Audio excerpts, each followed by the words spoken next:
everybody? All right, so I just have a couple things to report out on this week, being that it's towards the end of the year.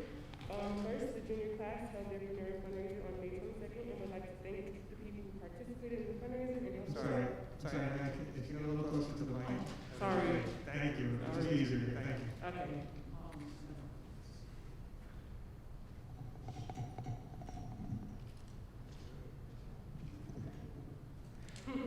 Thank you.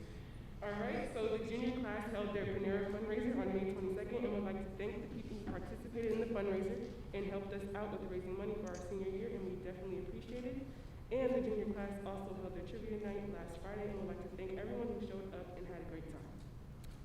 Tonight, the PHS Drama Club presents The Trojan War in 10 Minutes and The Scarlet Heart right outside in the Anthony Courtyard Theater, and they start at 7 p.m. The English Honor Society is now accepting applications for students, and the applications are due by June 30th, and these are for students who are truly interested in English. And as the year comes to an end, we also encourage any students that to drop off their textbooks or books that they may have received this year, and the drop-off dates are made on Monday, June 14th from 12 to 2 and 6 to 8, and then on Tuesday, June 15th from 9 to 11 and 6 to 8. And lastly, I just wanted to say that this year was definitely a very interesting school year, although we were faced with challenges of having to learn virtually and hybrid, and we came through the school year despite those circumstances. And my classmates and I are looking forward to returning to in-person learning in September, and we can't wait to see what this school year has in store, and I also can't wait to continue to be a voice for the students next year as well. Thank you very much. Thank you.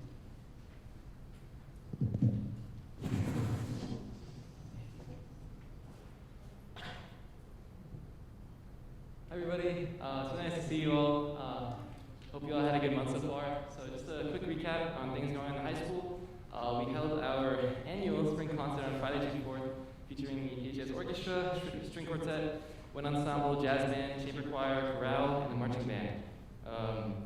Due to weather conditions, the instrumental and choral parts of the concert were moved indoors right where you're sitting, which is super cool. It was definitely an amazing experience for the first time in like a year and a half. It was really cool to have one last like semi-normal spring concert, so thank you so much for all that you do. Also, inductions like MEHS, NHS, WHS were held virtually. The band senior appreciation night was held earlier this week, and the orchestra one is being held this coming Monday. And as Anaya said, the drama club is hosting a performance later today. The PYPO, PPDO, and Birds of Pride NJ, along with the GSA, hosted a pride picnic at Johnson Park last Saturday, celebrating many students and individuals in our Piscataway community. Great job to Jace and Leia for organizing and making it an incredible event. One question I have is on the student rep positions for next year. Like, what exactly is the position of the student rep? There's not really like a handbook guide, or at least that I know of, explaining what it is. Are we merely an extension of the board, or are we a part of the board? Are we just presentational guest speakers, or are we active participants that contribute and voice our opinions and discussions? Of course, it's a little late for me, because this is probably the last time that I'll be here with you guys, but for Anaya and the junior rep next year, I think we'd all appreciate it if you could clarify the privileges of our role, and maybe even extend our privileges in any way possible. Because right now, we sit below you all, face the opposite direction of your discussion, and don't have a mic on our desks like all of you do.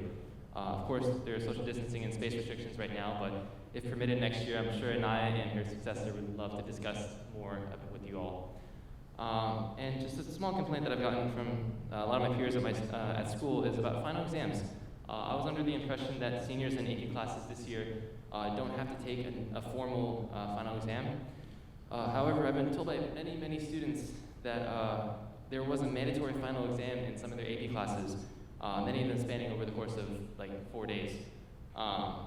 So I think a lot of students would appreciate some clarification on the final exam policy, as I'm not too sure what the actual rules are. Maybe the students are wrong, or maybe the teachers are right, I'm not too sure. Anyways, it's pretty crazy to think that this is the last board meeting of the year, and the last one that I'll probably be at. But it's been a real pleasure to work with all of you, and I genuinely thank you for the opportunity to be here and voice my opinion. And I also want to apologize, especially to Dr. Anelli, for being a bit in the pain of a butt this year. I know I've been a big complainer about some issues, maybe too much at times, but I think we made a lot of positive change together. Yeah, Timothy, and if we stay there, I have a couple questions back for you. Yeah, no problem. Pain in the butt is not how I would, put it. I think it's really important that we have the open dialogue and find out, we sit in offices at 15 Stella Road, right? Board members are not teachers in schools. So for people's perception, or maybe reality, whatever it may be, of issues to come forward to us, I think that's really important. But as I had said, I think the last meeting that we were here, and I'll ask this with the final exam question, has this been driven by Mr. Balsam? And I don't know if you met with him and talked to him about it, and he reiterated something or said something that was confusing. But that would be my question for you. Was the final exam for AP ever brought up to Mr. Balsam? No, it wasn't. I heard of the complaints really recently because this is like the final exam week, so I never really had time to bring it up. But that's the position I'm in. I'm going to call him tomorrow and find out, what the story is. We'll make sure we clarify to the AP students what's going on. But for you to bring up things like that, it's not a pain in the butt issue, right? I think it's really important for us to be able to support you as extensions of the board, part of the board. The second thing that I'll answer for you is the question of your position of the board. And I think you're exactly right. I don't know that it's ever been carved out what the position is. Right? It's always just been a high school report of what's going on. And I think kudos goes to you for kind of revamping that and say, okay, well, this might be a platform for me to get some stuff done. But that also includes kind of the right way to do it, right? Yeah. Chain of command and steps in. And that's what I'm trying to kind of infuse in your procedure. Yeah. And again, kudos to you for infusing things in our procedure. Yeah, thank you. I totally understand the chain of command that it should go to the teacher first, then the principal or supervisors, things like that. But thank you for giving me the opportunity to have this platform and speak about the students. Yeah, thank you for again choosing us, right, to do this for us. And I'll tell both of you, as this is the last meeting of the year, it's in your own document next year. Thank you very much for your time, support in this crazy year. Now you being your first year, and you'll be back with us next year as a senior. But thank you so much for everything that you've done in representing the students extremely well, representing the school extremely well. We're really proud that you're Piscataway students, and we know you're going to do great things. Thank you so much, Dr. Manley. It's been a real pleasure, and I think this has been one of my favorite, most impactful experiences of high school. So thank you for the opportunity. Thank you, Maya.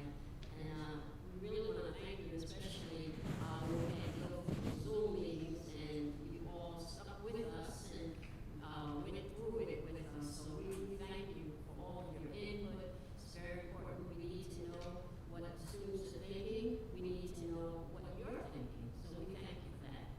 And if you want to stay, you certainly can, but if you want to leave, it's up to you. Thank you very much. Thank you. President's report. The end of the year is a time to celebrate. And I'm so blessed because we did have a celebration this afternoon with our middle school.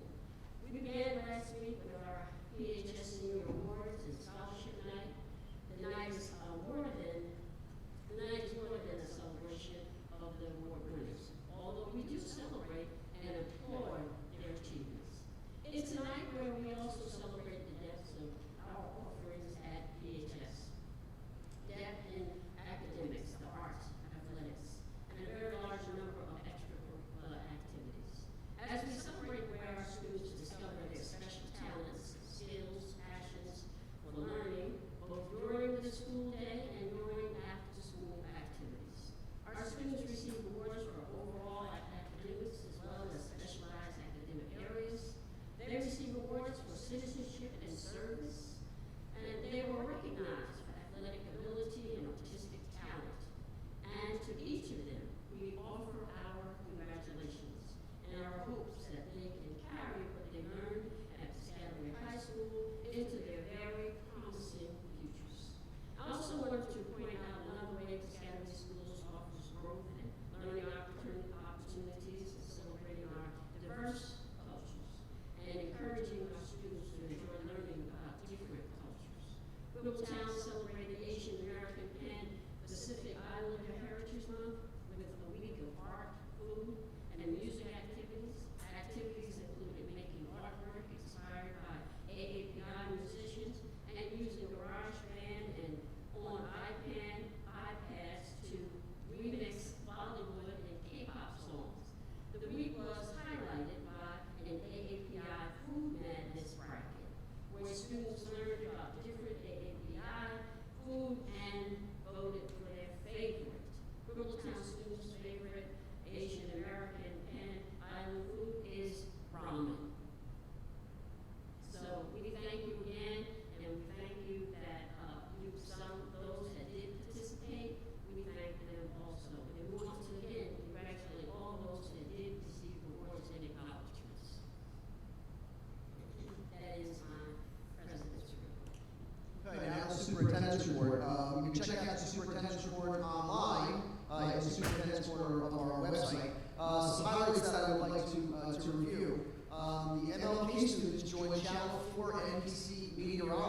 Matt Rickman on an episode of News for a special virtual lesson on weather. They learned about severe weather predictions, how Storm Tracker is used. Students asked great questions, we got great feedback, and they interacted extremely well. The segment aired that evening on the NBC News. I usually don't read right off the superintendent's report, but the accolades for the vocabulary bowl, I want to make sure that I read. PHS students win New Jersey vocabulary bowl. After collectively learning more than 100,000 words over a 7-month period, PHS students were crowned New Jersey champions and as the 17th place high school in the nation in the 2021 vocabulary bowl. More than 43,500 schools throughout the United States and Canada participated in the annual event, whose goal was to motivate all learners to put in effort to improve literacy skills and experience academic success. With so much back and forth about vocabulary, spelling, and maybe some curriculum moving away from that, which we are not, the vocabulary bowl is a nice way for our students to work hard and understand those words. So we're really proud of them. Number 1 in New Jersey and number 17 across the country and Canada. Other highlights from the superintendent's report include PHS Model UN Theater Awards, K-5 Field Days, Noble Career Day, and some virtual field trips that we take. A couple of presentations that we have to do, short presentations. One is our semi-annual EBRS and HIV report. So I am going to hand out our report and turn the floor over to Mr. Rubin and Ms. Montes. Thank you, Dr. Granelli, and good evening, everyone. This is normally I would walk down in our regular board meeting to address the board from the lectern, but my report is probably going to be shorter than it would take me to walk down there, so I'll do it from up here if you don't mind. Twice a year, we give a report on harassment, intimidation, and bullying statistics, and how we've been doing. We do it twice a year for each portion of the year that we're addressing. Tonight we're addressing the period September 1st to December 31st. In an ordinary year, there may be a couple dozen, several dozen HIV investigations to report on. Usually half to 2/3 of them are substantiated. This September 1st to December 1st, we had a grand total of 2 reports of HIV. Both of them were found to be substantiated. And you should know that, well, it may seem obvious to you that in the COVID era, there shouldn't be much HIV going on. I can tell you from what's going on in the districts that this is a very low number compared to most other districts, because if you think about it, even in good times, much of the HIV that occurs does not happen in person or on campus, but happens off campus, online, or moving back and forth between online, on campus, off campus, kind of circular movement with the same kids involved with each other. And in many other districts, these numbers are much, much higher. So the fact that we kept these numbers this low, with all the opportunities for students to be online, I think is an accomplishment. So that's good news, and that I'll turn the floor over to my colleague, Ms. Pontes.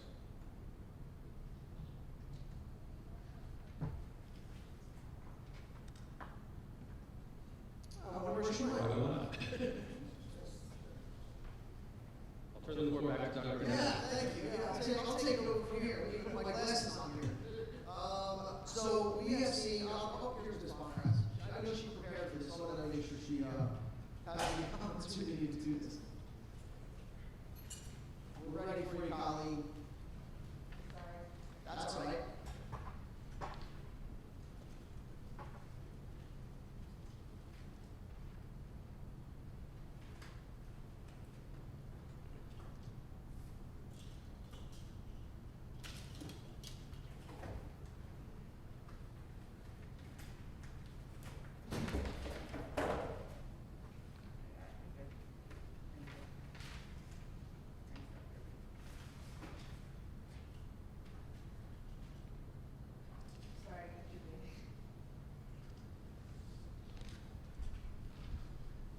Good evening, everyone. The good news is this report is very short because we've been doing a great job during the COVID pandemic. In the last year during this time, we had approximately a total of 54 incidents through SSDS. These are more serious incidents like violence, vandalism, weapons, substance abuse, things like that. Now, I know a lot of this is linked to the fact that the students weren't here, but we should be very proud of our district because in this situation, there could have been a lot more cyber incidents. Students having issues going back and forth with each other. And we really credit that to our strong homeschool relationships with our families that are built with our administrators, our teachers, our faculty, our staff, the students when situations occur, even if there was a Zoom trespasser, for instance, they always reported to a trusted adult, and we're able to work with the students to make better choices. So this report this month is truly reflective of all the hard work of our district, and I really just am proud to say the Scouts did a great job during this time. We had one incident of violence in this reporting period and one instance of substance abuse, and a total of 2 HIVs, which I know David just reported before I got here. So I just want to give a big, big applause to our district for what they've done in these really difficult times. Thank you. Does anyone have any questions? Ms. Montes, I do have a question. In light of this fantastic decrease in numbers, both from an HIV, vandalism and violence and substance abuse perspective, with the students coming back, is there a way to incentivize, the drastic drop and to kind of show this picture to, the entire school community and kind of incentivize keeping these numbers and maybe decrease them? Obviously, our goal is always be at 0, but, to really help to educate the community, what we can do to kind of keep these numbers at a minimum and not see them rise once again. Absolutely. Well, to begin, in the previous reporting period, although that seems like a high number of 54, we do have 7,000 students here, and when you think about that number in comparison to the amount of children that are here, we're very proud of that number too. I just wanted it noted that during the COVID pandemic, we really had very few infractions, and that was based on the hard work of the school. So you've heard our principals before, they all have plans in place to continue social emotional learning in the schools, and some of that will incorporate the data.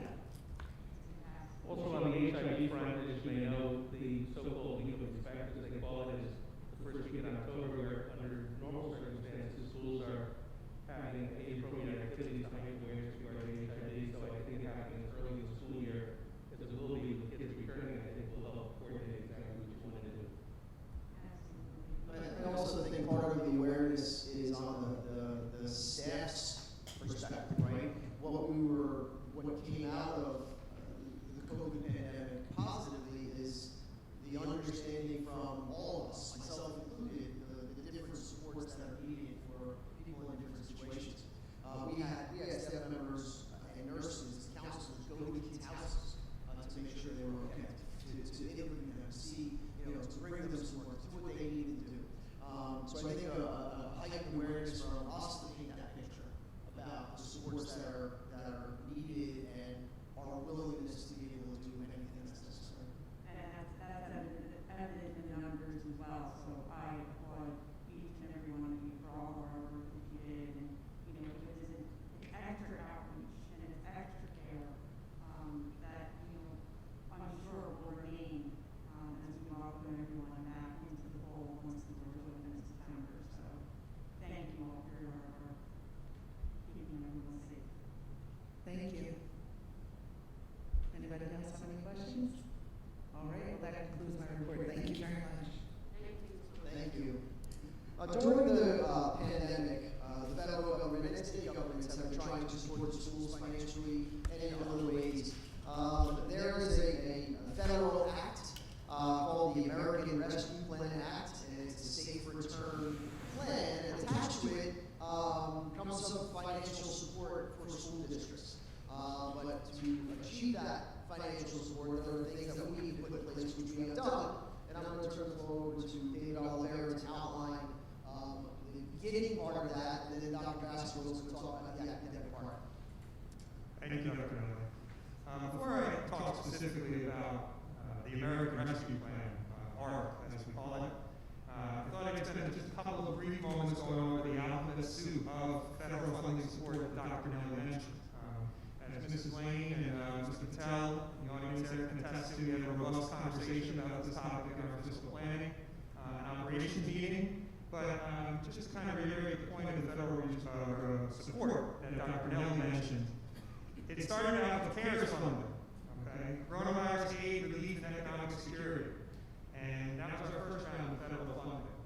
And the district received what were called ESSER funds, and those funds were spent primarily on technology to effectuate remote learning.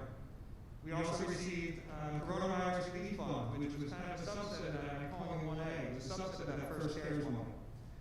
Okay, and that came from the state via their federal allocation. Subsequent to that, the federal government passed the Coronavirus Response and Relief Supplemental Appropriations Act, what we call ESSER 2. So that was our second round of significant money from the federal government. And the district continues to come up with a plan how to fully spend that funding.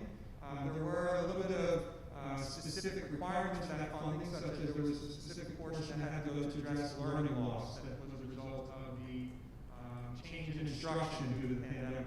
And then there was also a portion of it that has to specifically be allocated for mental health. So the district continues to work on plans for how we're going to spend that in the coming school year primarily. And then lastly, as the superintendent mentioned, is the most recent plan, the American Rescue Plan, ARP. Some call it even ESSER 3. So a lot of alphabet soup of acronyms here. And this was the largest allocation that the district has received. And as a component of the ARP plan, the district has to prepare a safe return plan. So this plan is supposed to talk about the safe return to schools and how the district intends to use the resources that the federal government is providing to support the safe return to schools. Part of the ARP legislation requires that we receive public input on how the district intends to use these funds. So we have a couple mechanisms in which we're doing that. First is this board meeting tonight. Subsequent to the conversation, discussion by myself and Dr. Baskerville, the public will be allowed to comment on this safe return plan. Secondly is we post the plan as of Tuesday on our website, so it is available for the public to review. And there's an email address on the website where the public has any comments or input, they can submit those comments, and the district will review them. And federal government had a very quick turnaround time for this. We have to submit our safe return plan by June 24th, 2021. So we tried to provide a couple of different avenues where the public provided their input and the district administration has been working on our plan. Now there's an extensive list of uses that are eligible for this money, things that we can spend on. And the district has targeted a couple of primary areas. One, directly related to the operational side, kind of my department, if you will, is school facility improvements, specifically related to HVAC and improving indoor air quality. So we expect a good portion of the plan to help us with HVAC improvements throughout the district that will help upgrade our systems and improve air quality throughout our buildings. The second piece are instructional curricular programs to help address learning loss and mental health. And for that, I'm going to turn it over to Dr. Baskerville, just kind of highlight a few of the programs that we currently are considering and have included in the plan. Thank you, Mr. Oliver. Good evening, everyone. Thank you, Dr. Brunelli. What is basically going on is that there's something to add to the alphabet soup, something called MTSS, Multi-Tier Support Services, that most districts in the state requires us to do. And these are tiered services that exist academically for all students. We already have in Piscataway the RTI in place, response to intervention, Tier 1. 80% of our classroom students are fall within Tier 1, which is universal interventions for everyone. Tier 2, they are more targeted interventions for students who need a little help. So 80% of our students are basically Tier 1, 20%, roughly 15% are Tier 2, another 5% Tier 3. Tier 2 being targeted, Tier 3 being intensive.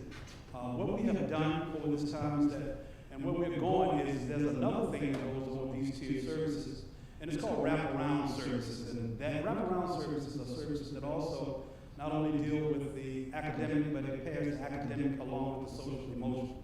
So what we're doing from a curriculum standpoint is that we have looked at all the various programs, curricular offerings that we can do to assist our students. We have remediation programs because the state, the challenge is, from a curriculum standpoint, the state is telling us that we must do on-grade level instruction. So regardless of, even though we've had the challenges of the pandemic, instruction must be on grade level, but they also recognize that there's learning loss that is taking place. So what we are doing is we're using remediation and enrichment programs, basically remediation programs for the learning loss. And there's something that the state is now doing that's called learning miss, because of what is called a compressed curriculum, where there's certain things that we're just not able to be taught. So we have programs that we've implemented with professional development for the teachers. We have social emotional learning programs that we want to implement with professional development for them. There's a big thing going on now with students actually unmasking and coming back to school. So we're looking at what we're going to necessarily do with our counseling curriculum to train staff, and just add addendums to that as well. So we're looking at all the different ways that we can add curriculum components to also use the technology that students already have with one-on-one devices. So we have some pretty big, bold ideas and some things that we want to try to do, and I think the district is at a good place to actually get those things done. Thank you, Dr. Basil. Just two more points.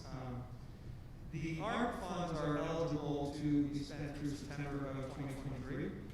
So it's not just a one-year horizon, you have at least a 2-year plus school horizon. So we're trying to think long-term as well for what can be accomplished.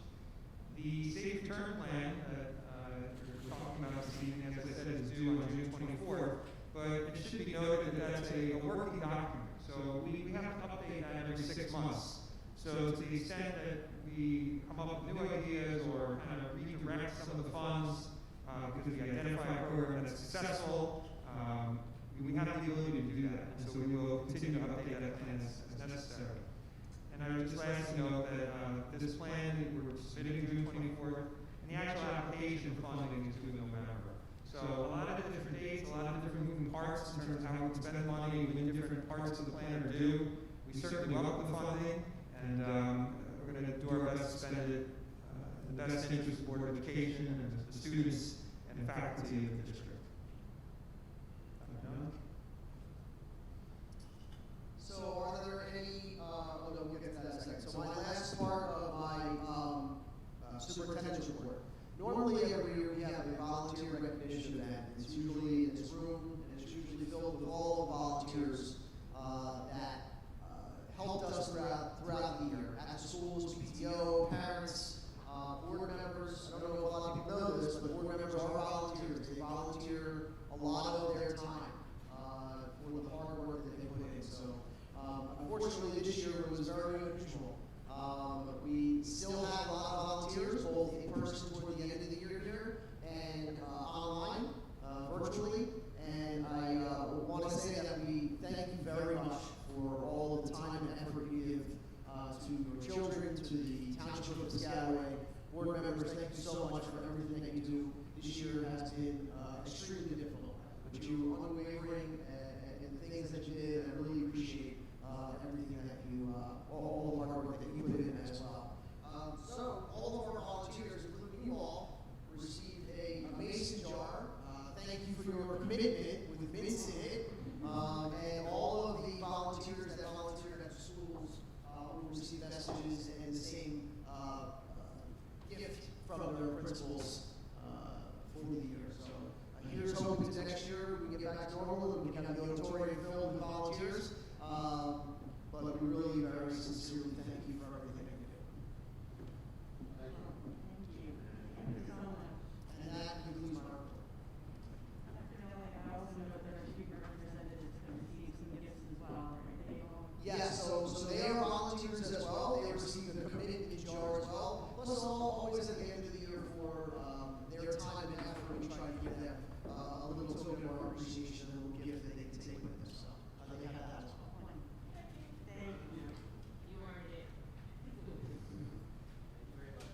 Public comments on the Safe Return Plan.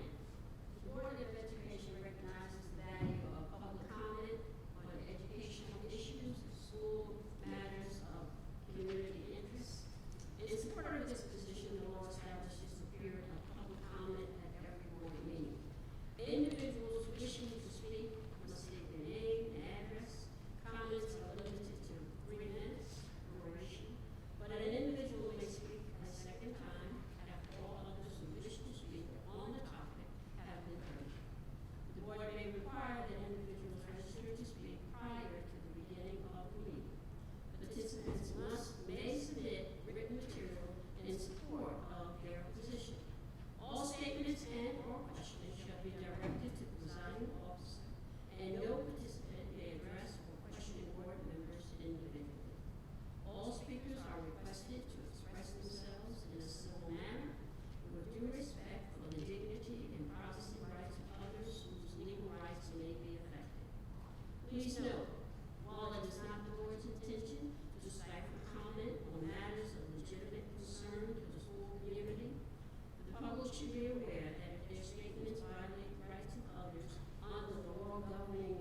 comments, and Mr. Thompson, I'll just reiterate, the plan is available on our website under the parents tab, so feel free to look, and the email address where you can submit any comments is also included on that webpage, Mr. Thompson. Thank you. May I have a motion to close? Second. All in favor? Any opposed? Personnel and Labor Relations, Mr. Laughlin. Be it resolved